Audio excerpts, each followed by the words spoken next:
Hello friends, मैं दीपक आपके सामने NPCIL nuclear power corporation of India limited जो अभी फ़िलहाल में नोटिफिकेशन आया है उसमें प्रिलिमिनरी टेस्ट जो पहली स्टेज का टेस्ट है उसमें साइंस के क्वेश्चन हैं। कुछ साइंस के इंपॉर्टेंट क्वेश्चन आपके सामने लेके आया हूँ। ऐसे रेगुलर मैं आपके सामने क्वेश्चन लेते आऊँगा। आज साइंस के लेके आ रहा हूँ, कल साइंस में बेसिकली हम फिज़िक्स के लेके आए, कल केमिस्ट्री के लेके आऊँगा, फिर बायोलॉजी के लेके आऊँगा। प्राइमरी टेस्ट कवर करते हुए फिर सेकंड स्टेज का जो एडवांस टेस्ट होता है उसमें 11th और 12th बेस्ड होता है। अलग अलग चीज़ों में जैसे कि कोई ITI से होगा उनका अलग रहेगा, और जो कि 12th बेसिस पे हैं उनका 12th का जितना भी रहेगा एडवांस स्टेज पे आपको उनके क्वेश्चन मैं कराता रहूँगा। आप यहाँ से न्यूक्लियर पावर कॉरपोरेशन जो है इसका प्राइमरी टेस्ट फिजिक्स के हैं, आज मैं उन पे चर्चा करते हैं। पहला क्वेश्चन आप देख सकते हैं।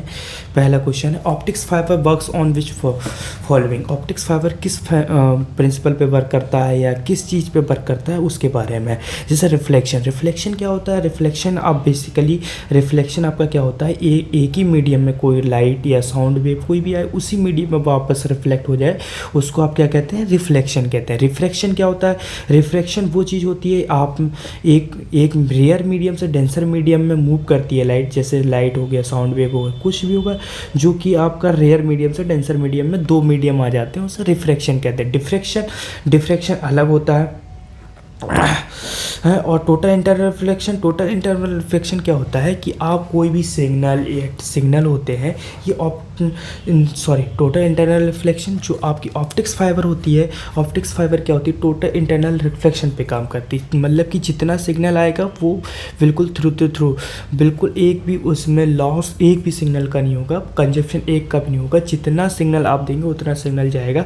ऑप्टिक्स फाइबर बेसिकली आप जैसे कि ये सिग्नल है, ये ऑप्टिक्स फाइबर है, इसके अंदर यहाँ पे शीशे लगे होते हैं ऑप्टिक्स फाइबर में, इमेज, और जिसके थ्रू आप जो सिग्नल होते हैं वो लाइट के फॉर्म में होते हैं। वो ऐसे ऐसे ऐसे बहुत मेनली स्पीड से यहाँ पे आपका रेक्टिफायर लगा होता है। रेक्टिफायर कह सकते हैं आप कोई जो भी एम्पलीफिकेशन करने, मतलब कि एक तरह का डिवाइस होता है जो कि सिग्नल को लेता है फिर आपको कन्वर्ट करके दे देता है। इससे क्या होता है, ऑप्टिक्स फाइबर में जो सिग्नल होते हैं बहुत ज़्यादा स्पीड से मूव करते हैं और सिग्नल डैमेज नहीं होते हैं। ये केबल होती है जिसमें सिग्नल बहुत ज़्यादा और इसमें लाइट के फॉर्म में सिग्नल ट्रेवल करते हैं। अब आते हैं सेकंड क्वेश्चन पे। अब सेकंड क्वेश्चन आप पढ़ सकते हैं, यहाँ पे क्या लिखा है, if the ball is throw up which of the following does not change. यदि मतलब कि बॉल को आप ऊपर भी फेंकते हैं तो उसमें कौन सी चीज़ चेंज नहीं होती है। कौन सी चीज़ चेंज नहीं होती, एक्सेलरेशन ड्यू टू ग्रेविटी। क्या होता है, आप कोई बॉल है, बॉल को सपोज दैट बॉल आप ऊपर भेज रहे हैं, इसमें आपको देखते हैं बॉल में क्या एक टाइम पे ऐसा टाइम आएगा ना जब इसकी स्पीड बिल्कुल जीरो हो जाएगी तो वहीं से बॉल वापस आने लगेगी।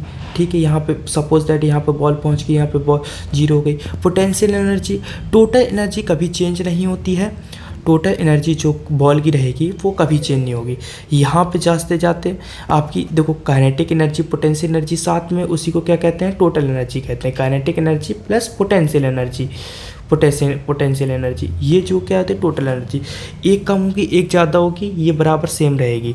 ठीक है, डिस्टेंस आप यहाँ पे जाएंगे, यहाँ पे डिस्टेंस आपकी बढ़ गई, ठीक है, फिर आएंगे नीचे डिस्टेंस घट जाएगी, डिस्टेंस जीरो हो जाएगी। स्पीड आपकी यहाँ पे जीरो हो गई, फिर यहाँ पे स्पीड बढ़ जाएगी। लेकिन acceleration due to gravity, gravity के द्वारा जो एक्सेलरेशन लगाया जा रहा है वो हमेशा रिमेन कांस्टेंट होता है। एक हाईएस्ट पीक पे पहुंचने के बाद भी एक्सेलरेशन एट स्टैंड, जहाँ का स्पीड कम हो जाएगी, जो ऑब्जेक्ट रेस्ट में आ जाएगा तो वहाँ से क्या हो जाएगा, नीचे साइड को मूव डाउन करने लगे।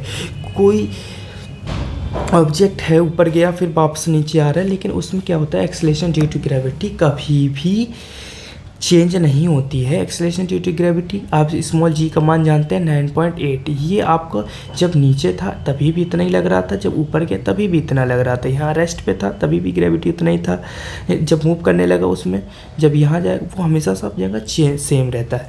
इसी के बाद आप क्वेश्चन नंबर सेकंड का आंसर हो गया आपका, क्वेश्चन नंबर सेकंड का आंसर हो गया A, acceleration due gravity. Which of following is not a vector quantity. Vector quantity का मतलब क्या होता है, वेक्टर क्वांटिटी मैग्नीट्यूड के साथ क्या होना चाहिए, उसमें डायरेक्शन होना चाहिए। क्या होना चाहिए, डायरेक्शन। मैग्नीट्यूड के साथ आपका क्या होना चाहिए, सपोज दैट ए है, ये क्या हो गया, ये आपका डायरेक्शन हो गया, ये आपका मैग्नीट्यूड हो गया, ये आपकी कहलाती है वेक्टर क्वांटिटी। फोर्स क्या होता है आपका वेक्टर क्वांटिटी होता है। डिस्प्लेसमेंट आपका क्या होता है वेक्टर क्वांटिटी होता है। वेलोसिटी क्या होता है वेक्टर क्वांटिटी। जैसे फोर्स, जैसे कि 5 न्यूटन आप किस डायरेक्शन में लगा रहे हैं, किस ऑब्जेक्ट पे लगा रहे हैं आपको पता होता है, इसलिए आप इसमें देखो मैग्नीट्यूड भी देख सकते हैं, डायरेक्शन भी देख सकते हैं। डायरेक्शन और डिस्प्लेसमेंट, आप जैसे सपोज दैट इस डायरेक्शन में मूवमेंट हुआ, जैसे कि आप ये डिस्टेंस है, ठीक है, डिस्टेंस आप यहाँ से चलना शुरू किए, डिस्प्लेसमेंट क्या होगा शॉर्टेस्ट पाथ होगा, यानी यहाँ से आप चलेंगे यहाँ पे तो आपको पता नहीं किस डायरेक्शन में डिस्प्लेसमेंट करना है, तो डिस्प्लेसमेंट क्या होता है आपके वेक्टर क्वांटिटी। वेलोसिटी भी आपकी वेक्टर क्वांटिटी। लेकिन जो आपका वर्क डन होता है, वर्क डन का फॉर्मूला क्या होता है आपका, वर्क डन का फॉर्मूला क्या होता है, वर्क डन इक्वल टू होता है फोर्स इनटू डिस्प्लेसमेंट। फोर्स भी आपकी क्या होती है वेक्टर क्वांटिटी, डिस्प्लेसमेंट भी आपकी वेक्टर क्वांटिटी थी। लेकिन क्या होता है आप इसमें मैग्नीट्यूड तो देखते हैं लेकिन आप इसमें डायरेक्शन नहीं देख पाते हैं, डायरेक्शन वर्क में पता नहीं चलती है। और ये क्या होता है जब दो वेक्टर क्वांटिटी का जब डॉट प्रोडक्ट होता है वो हमेशा क्या देता है स्केलर क्वांटिटी देता है। तो आपका इसमें कौन सी जो वेक्टर क्वांटिटी नहीं है वो आपका वर्क डन, वो आपकी क्या है वेक्टर क्वांटिटी नहीं है। अब आ जाते हैं फोर्थ पे, a device which convert to electric energy to mechanical energy. Electric energy को जो मैकेनिकल एनर्जी में चेंज करता है वो आपका कौन सा होता है आप ये बता सकते हैं। जैसे कि आप इलेक्ट्रिक एनर्जी को मैकेनिकल एनर्जी में चेंज करने वाला, आप इसको कमेंट करके बताइएगा। अब क्या है इसको लास्ट में बताता हूँ, ठीक है। अब क्वेश्चन नंबर 5 पे आते हैं। क्वेश्चन नंबर 5 कहता है at which degree the magnitude and the Fahrenheit the temperature are the same.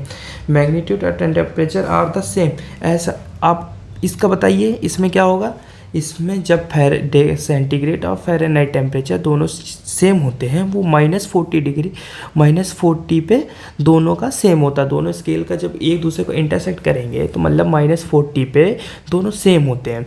CT scan can be done by using, CT scan किसके थ्रू यूज़ करके होती है एक्सरे। इस एक्सरेज के थ्रू आप सिटी स्कैन कराते हैं, जिसके थ्रू आपके जो ईज़िली आपके बॉडी के अंदर जो चीज़ें हैं वो क्या चीज़ ख़राब है क्या चीज़, उसमें आप बोन्स या मसल्स जो भी कुछ है आप इजीली एक्सरे के थ्रू आप देख सकते हैं। Time period of the pendulum, the time period of pendulum का टाइम पीरियड से सपोज दैट ये पेंडुलम है, पेंडुलम यहाँ से यहाँ मूव करेगा, यहाँ से यहाँ मूव करेगा, ये उसकी क्या होती है मीन पोजीशन होती है, और ये आपकी उसकी क्या होती है एक्सट्रीम पोजीशन होती है।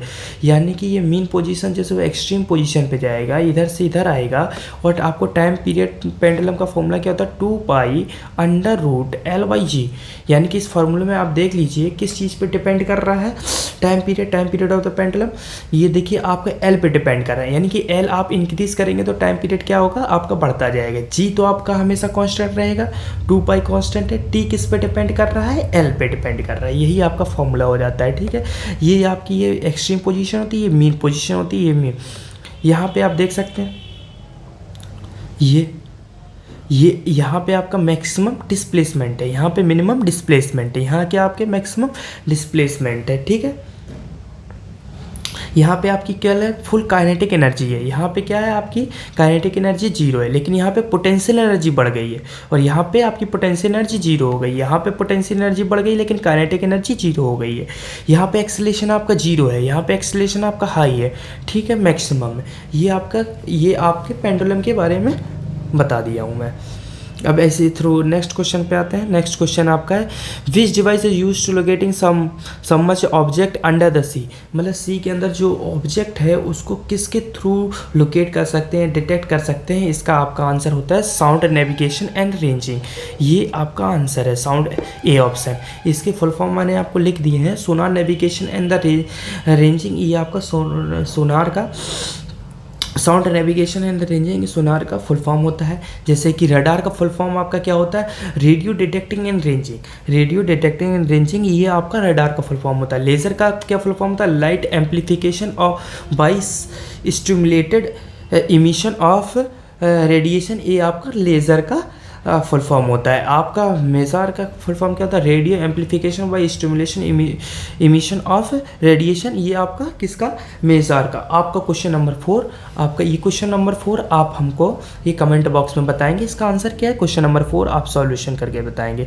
आपको हमारे ये क्वेश्चन अच्छे लगे तो हमारे चैनल को सब्सक्राइब करिएगा और नोटिफिकेशन बेल को ऑन कर लीजिएगा, जिसके थ्रू आपको जितने भी डाउट आएंगे NPCIL के थ्रू आपको हम बताते जाएंगे। और आपको यहाँ पे स्टेज 1 और स्टेज 2 के सारे क्वेश्चन कराए जाएंगे, जिसके थ्रू अभी जो पेपर होने वाले हैं उसके थ्रू आपको सबको पेपर फरवरी में पेपर है वो तब तक मैं पूरे क्वेश्चन कराने की कोशिश करूँगा।